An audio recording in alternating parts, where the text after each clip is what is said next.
is advised. Hey everyone, welcome to the discussion for Through the Ages, A New Story of Civilization. One quick caveat that we have to mention, if you watch the run-through, Josh and I forgot one rule. I don't know, I was going to say major rule, but it is a rule, which is the food upkeep. Like how much you have to pay in food, otherwise for each food you can't pay, you lose culture for. 4 culture per food that you can't pay.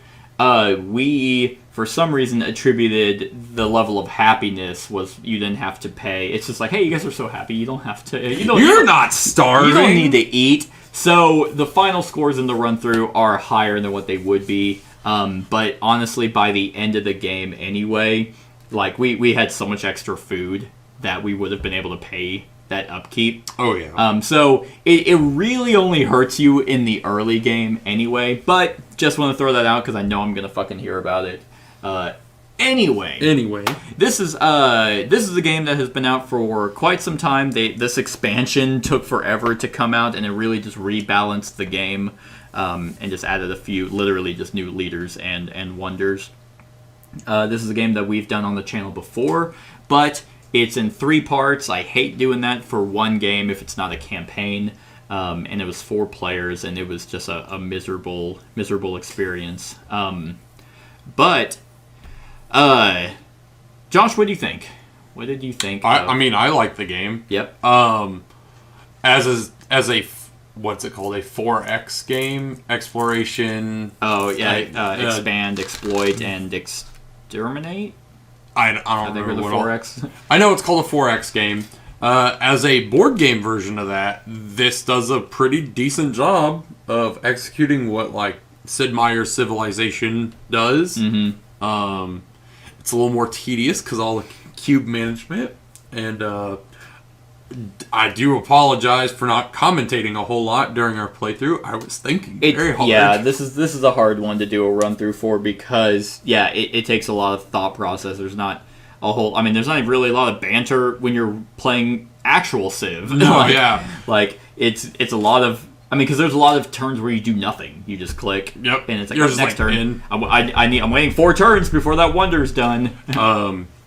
Say there's this, and then like Crusader Kings and Age of Empires and all that strategy games that require a lot of thinking. You don't talk a whole lot. Yeah. I don't know how many times my wife has showed up and been like, "What are you doing?" And you're just, I'm thinking. I have to. Yeah. No, but I thought this did a pretty decent job of executing that idea on a board game. Yeah. I was really surprised. This, I remember specifically saying, like, the first time I did a discussion for this game, that it's like, it does Civilization so well. Like, I think it does a fantastic job in terms of, the upkeep, the progression that you should be making, because if you're behind in food or resources, and you don't know the ways to actually upgrade, you're going to be behind. You're going to have a miserable time. It's the exact same way in Civilization. If you aren't generating happiness, your people are going to be pissed off, and then you're getting no resources. If you're not generating culture, you're not getting this. If you're not doing religion, and of course, in this game, there's no multiple ways to victory. There's no religion victory, or there's no technology victory. That is like my biggest downside, I think, of this. Yeah. Yeah. It's that you have to win through cultural points. I think it's all lumped together. It's like, if you think about it, like, I did win through military, or I could have. Yeah. Like, I literally had War of Culture that I could have just swiped 60 points from you. Yeah, exactly. I mean, you had the culture that generated, but it's like, that's, okay, you're not losing 60, but I'm gaining 60. Yeah. Through that. If I wanted to be a lot more aggressive, I could have, knowing full well you weren't going military, but I was like, I don't want to do that. Because I know you're not going to battle me in that, so I would just be an asshole just to be an asshole. So, I mean, going for wonders, and I don't think there's a wonder victory. They just give you benefits. In Civ, wonders give you culture. Yeah. That that's accumulate cultural victories. So, and you might be like, why the fuck are you talking about Civilization and not Through the Ages? Is because this game is basically that. Oh, yeah. And they had a Sid Meier's card. They did, yeah. There is actually a Sid Meier's Civilization board game. It's not that great. But here's where I have a problem with this, and I mentioned this in the original discussion. This game takes about 3 hours as a 2-player game. Yeah, I imagine Essentially, this is... quadruple that. I mean, because I think it took about 6, maybe 6 or 8 in a 4-player game. In that game, you have packed cards and there's more negotiation. I only wanted to do this run through with 2 players because I knew nothing was really getting missed out on. Yeah, no. But what I mean by that is this game still took about 3 hours. It does Civilization so well. Why would I play this when I can go play Civilization? Exactly. It's like if I can go play... and that was my other thing. We were playing and I was having fun, but it's like, if I wanted to do this, I would just play the game. Which is, like video game. Which is a huge testament to the game. Exactly. It's very good. If you want to play Civilization, but you don't have a PC or you don't have an Xbox, I mean, because I think Civ's going on Xbox Game Pass. If you don't want to do the technology, you only are a purist with board games, then this is the perfect game to go out and get because it replicates that so well. It does. Yeah, there's no 4 ways to victory, but it's more of kind of an abstract thing where it's like, I think in technology, it's first one to spaceflight, right? Yep, it's first one that can create a space station. Yeah. Which, I mean, for spaceflight, you immediately score 1 per level of each technology you have in place. So this is the tech. If I got this one, I would have gotten 1, 3, 6, 9, 10. I would have gotten 12 points for having that. So they lump it all in together as culture. Which is, it's the best way to balance a board game. Yeah. Yeah, exactly. Like, it's like, if it was really 4 ways to victory, then I would be like, throw this away and just get the fucking... Yeah. I mean, yes, 3 hours in a 2-player game, granted you wouldn't play Civilization with 2, is way less time than an actual full game of Civilization actually takes. I think I've been playing Civ 6 for as long as it's been out, and I don't think I've completed a full age, or like a whole game yet. Yeah. And I started from prehistoric, and I think I'm just now in the medieval, and that's like... I didn't even know that was an option of like starting that early and then just try and go through the whole age.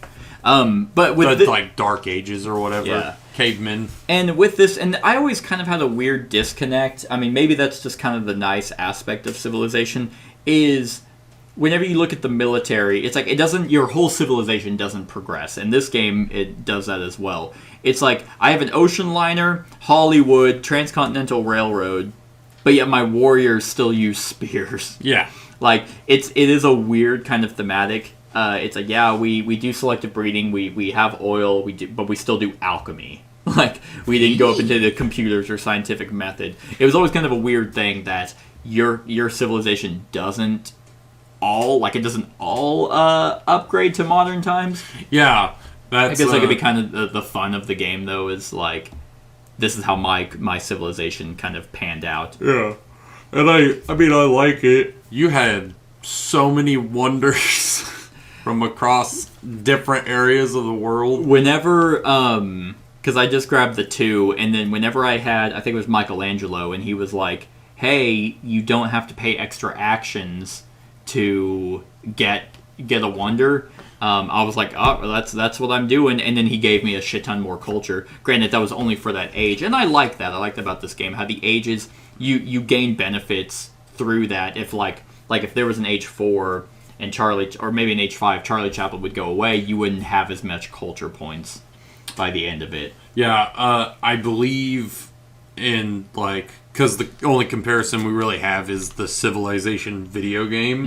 Mm-hmm. In that, once you get a great person like Charlie Chaplin, he's alive until the game's over. Yeah. And this, it made it feel like, oh, they have a lifespan. Yeah. And they follow it well with, other thematic elements. Territories are similar to if you expand. This is the expansion. Like you go settling cities. Yeah, you go and explore, and then you're like, oh, I'm going to settle the city here, and it gives me these resources. Yeah, these hexes and all. Yeah. It did a very excellent job. And, I mean, in terms of us, I will say this is a lot easier to grasp. Granted, we did miss the food upkeep, which is actually, it's really punishing. And I actually do have a few negatives about this game. The food upkeep would be fine if you had a surefire way to be able to upgrade your food. But the fact that it's random through the way the cards are coming out, and there's a chance that you can miss the level 2, the age 1 irrigation, or you're struggling the entire game because you don't have, like, you'll have to be able to do everything, well, not everything, to be able to do certain things well and keep up with other players who did have, oh, hey, lucky me, I got irrigation. Oh, starting your turn, no, the second card. Yeah, they go away. Then it's like, lucky me, now I don't have to worry about food as much as you do.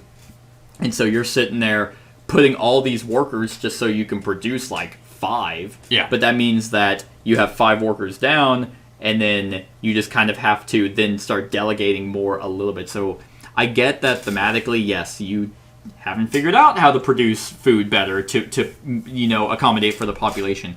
But it's still not fun when trying to play a board game that takes about 3 hours and you're struggling for 3 hours. So yeah. I wish there were ways that you could for sure get those upgrades instead of, like, I would have much preferred, because the way that your turn starts is that you replenish the card row, which I get why they did that, because otherwise the game would be super long. It would be very long. Because it's like, if it was, oh, hey, it replenishes at the beginning of the start player's turn, that would just suck. Yeah, because it's like, oh, well, you get all the stuff as it becomes cheaper, and I have to buy it when it's super fucking expensive. Oh, yeah, that's another good point. I was just more thinking of the fact that it would be super long. Oh, well, yes. Then the cards would cycle. It would increase the length of the game, but, like this would never come down on my turn. Yeah. So I would have to pay 3 or risk you getting it for 1. That's true.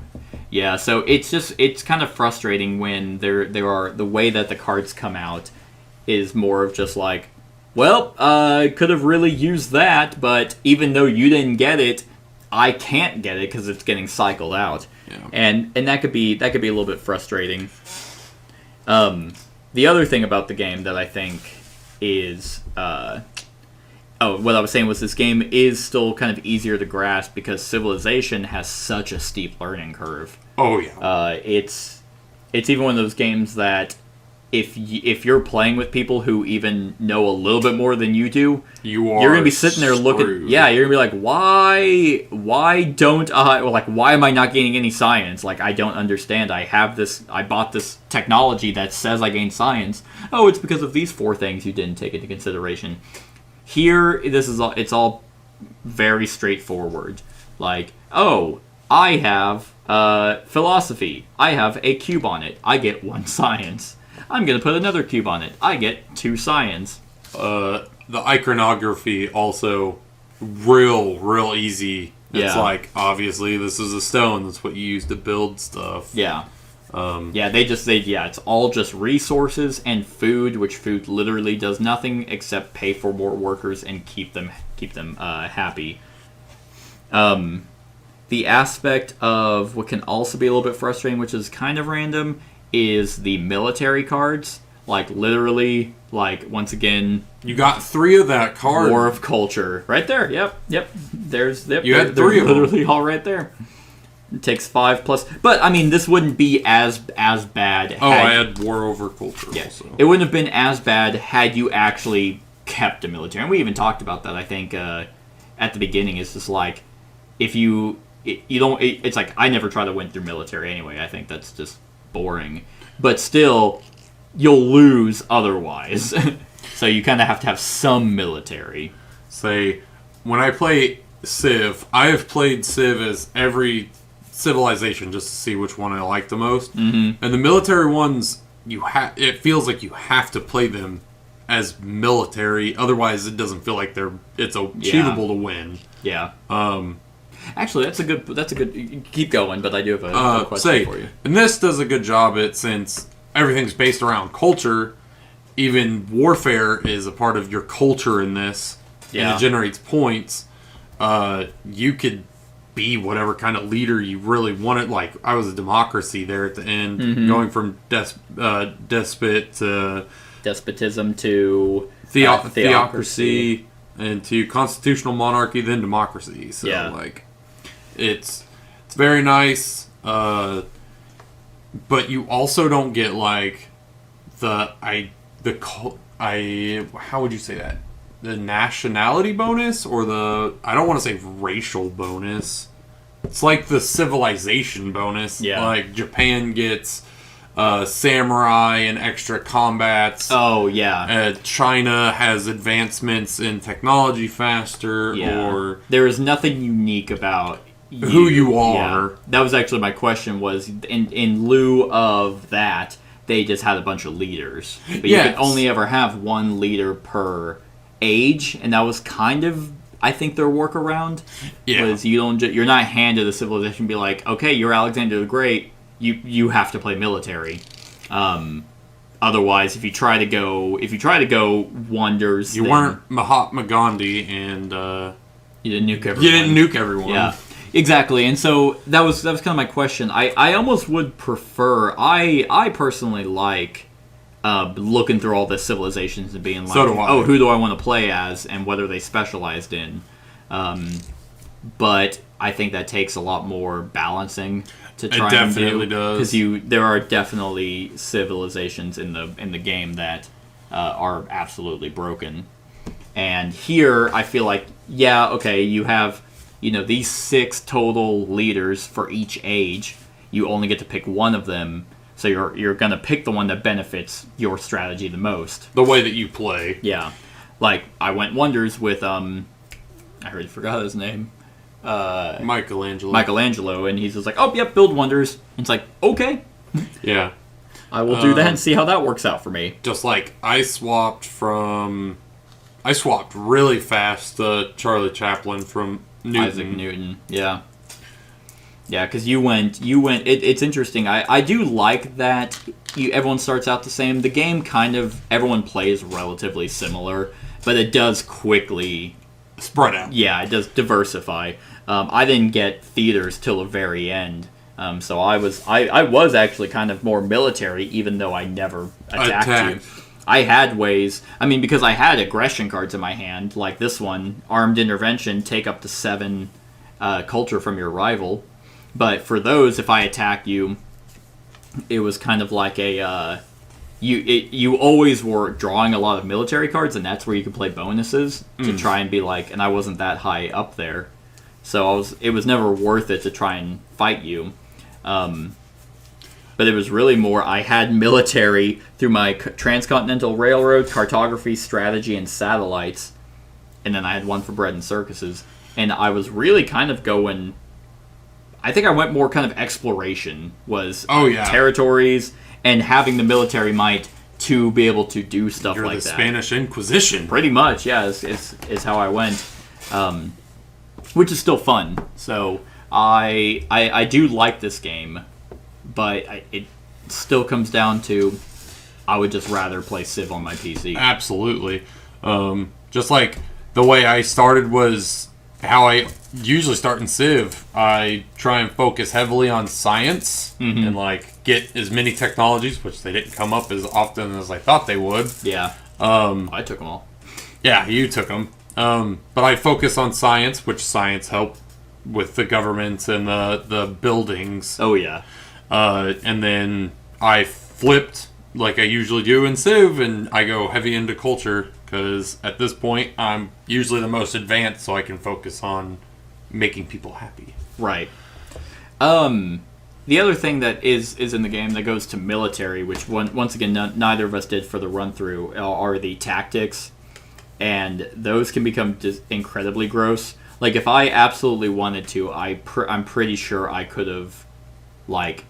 You could have easily made it to where I was less than 100. Yeah, because, I mean, there was some in here that I was actually gonna do. I wanted to do at least one aggression act, but it was like, I think it was Aggression Raid, destroy up to 2 of your rivals' urban buildings. And so whenever you first got, it wasn't movies, it was your other one that Charlie Chaplin was. It was the opera. Because you spent like all your resources to put a building on it, and the very next turn I was gonna attack you and just destroy it, and then gain resources for myself. Which is, it's a valid It way is, to play. but one thing I do actually like about this game is the events. Like, the fact that whenever you play them, a new one's going to come out. So, like, the players kind of have an idea of what's going to come up, so you can plan a little bit. And those I was banking on at more anyway. I had one in my hand that was literally about wonders that I was super hoping I drew and not you, because you never would have played it. Yeah, I never would have played it. But so I got it, and instead of attacking you, I was like, I think I can still win by endgame points. And then you ramped up in culture, and I'm like, is this still going to math out right for me? And it ended up being actually extremely close. Granted, we would have lost more points because of not being able to pay for food, but none of us would have ever had disgruntled workers. Yeah, no. Which is at least good. This is very good. Because that's where you don't produce. And if you don't produce, then that would have affected the game a lot more. So at least we were good there. We just probably would have... I wouldn't be at 279 or whatever, 229. You wouldn't have been at 205. Yeah. Like, it's really the difference. Here's the other thing I got to bring up about this game. This company made this into an app. And... Yeah. And I have played that app multiple times. This is absolutely unnecessary. Now. Yeah. Which is extremely... I mean, it's kind of unfortunate because... I mean, I know there are people out there who absolutely hate apps. Like, they don't want to play board games as apps. But we could have literally, like, done a pass and play. Like, I could be like... We could have just played on my phone. I don't want that to affect my rating of this game, knowing that now. But the fact that it exists, it completely removes all the tediousness of moving it up. It makes it obsolete. It really does. And they essentially made their board game a video game. They did. If I have to pick this or Civ, I'm going to go play Civ. Exactly. I don't remember how much it is. I might actually look that up for this run through. But the app is so damn good. It's not like it's like one of those apps where it's like it's kind of like this. It is this game. It just like automated everything. Completely gets rid of like the constant. Okay, I'm gonna pay 15. Okay, so now I need to take 3 and move it down here. Okay, so these give me extra blue. Do I just stack the blue like it just completely makes this game obsolete. It's $10. The app? Yeah. How much is this board game? Not $10. It is like... Save yourself some money. I think it's 60. Well, it's been out for a while, but so I'm not 100%, but that's probably around how much it was, 60 or 70. No offense to CGE or Vlaada Chvátil. Well, the company made the app. Yeah, so like... So it's not like it was like a fan-made app that screwed them out of money. They're the ones who designed it. You guys dropped the ball on that one. I mean, some people... It's weird. Apps in the board game community, some people love app-assisted games. Others fucking hate it. How am I going to play the game in 30 years when the app's not supported? And it's like, you don't even play the game a year later. You fucking idiot. It's like, how... I don't know. It's like, what do you mean? That's gonna affect my score though, knowing that it's crisper, it works better, and they turned it. We could have played it with me and you and 2 computers. Yeah, like, and it just goes. It's. Why wouldn't I just play Civ? It turns this into a 3-hour experience into about maybe an hour. Yeah. If you're, in fact, I think it's like it might actually be less in a 2-player game. I haven't played it 2. I've always tried 4, and I get my ass kicked. Like, I suck for some reason on the app. But I also, whenever I play app games, I'm not as involved. You're not trying to compete. Yeah. I mean, even cooperative games. I played Aeon's End on Steam, and I just don't care as much. I don't read every card. I'm not as involved. So I just kind of quickly go through it, and I'm just like, oh, wait, why is stuff happening? I did the same thing in Through the Gauges, the app. Like, I'm not as, like...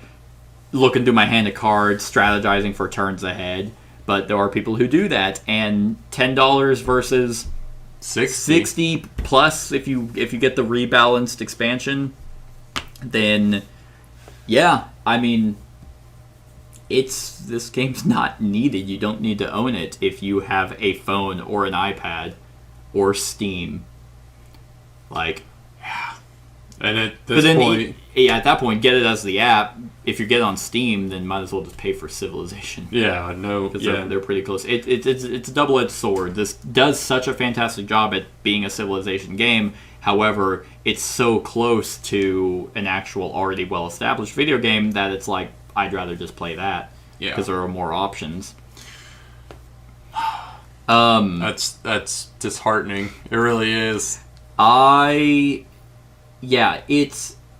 This is easier to understand. By far. The rule book, they did a great job. Like your first game handbook, it kind of explains to you what you do on your turn, things to like what the cards are. You go through the different ages, like as history kind of has unfolded. Earlier, Dark Ages, or medieval to modern era. So. But I mean, the packed cards, they're there if you have 3 players, that 2 people can benefit off that. The war cards are still in it for a 2-player game. That I like the war cards because it's like at least gives another person at least a option. chance to try and lessen the blow. Like, yeah, you probably couldn't have gotten 15 military, but you might have been able to get 5 and lose and be like, oh, okay, well now I'm only losing 15 points instead of 20. Yeah. So I do like that because the war is only in between you and another person. In a 4-player game, it's not like I'm attacking everyone. Like, I'd say if you hadn't taken that, like it would be vastly different. Right. So, actually, yeah, because it was 20 points, so. That would put me at 159. Yeah, so you actually would have won had I not put in that. But it was a smart strategy on your plan to do the one fight, and it was just enough, right? So it ended up paying off. Other than that, yeah, I mean the verdict for the game is that it's a really good board game. However, they've made an outlet where you don't have to even set up the game and deal with the weird cubes. And these boards actually I know this game's older, but like now games should have dual layers, so these are insets, so you're not bumping. Like if you're sitting there just like oh no fuck yeah, they have little divots in them, not just... Yeah, where did... Oh, crap. I had there's all my resources. It's like, it's... I had this many. I have all the movies. But yeah, no, I under... But, does it say when this game came out? I want to say, I mean, there was actually an original version a while back. And then this is obviously the new version. This came out in 2015. Yeah, so Civ 6 came out 2019, 2020. A few years later. Civ 6? Mm-hmm. Yeah, it's like 2 or 3 years old. So, and it's like Civ 6 is nuts how in depth it is. But we're going on about a game that we're not playing currently. Right. So yeah, I mean, other than that, I don't know a whole lot else to say about it. I mean, if you absolutely hate technology, get it. You will get a Civilization game. By far. If you have any of those 4 options, where we get a phone, a computer, or a gaming console, you have better options out there. So, on a scale of 1 to 10... After knowing that they've kind of eliminated all this, and honestly, if I were to have the option, I would be okay with playing on the app. Mm-hmm. I'm gonna give this a 7. Okay. It's a good game. Yeah. 7 is good. It's not average. It's halfway between 5 and 10. Right. So 5 is average, 10 is excellent. 7, it's good. Yeah. It's a good game. Yeah, that's actually what I would give it to, is a 7 out of 10. Yeah, for the exact same reasons. Like, it's not aggravating. Like, the final scores are really close. I mean, you commend it for making it so close to a game that's been out for years. And I mean, it's it's a fantastic Civilization game. It is. It's very well done. But get the app. Get the app. It's cheaper. And or if you don't want to get the app, get Civ, because Civ is just as good. So that's true. So, all right, that's our thoughts on 3D Ages, A New Story of Civilization. Let us know what you think of the game in the comments below. Other than that, like, comment, share, and subscribe, and have a wonderful whatever time of day it is for you. Hey everyone, thank you for watching, and I really hope that you enjoyed the video. If you would like to see more of my content, go ahead and click that subscribe button and the bell to be notified whenever I upload any new content. If you feel like supporting the channel, you can go ahead and click that Patreon link to be taken to my Patreon, and any help is truly appreciated. Other than that, stick around for any other run-throughs or reviews or cool top 10s or whatever I feel like putting on. Other than that, like, comment, share, and subscribe, and have a wonderful whatever time of day it is for you.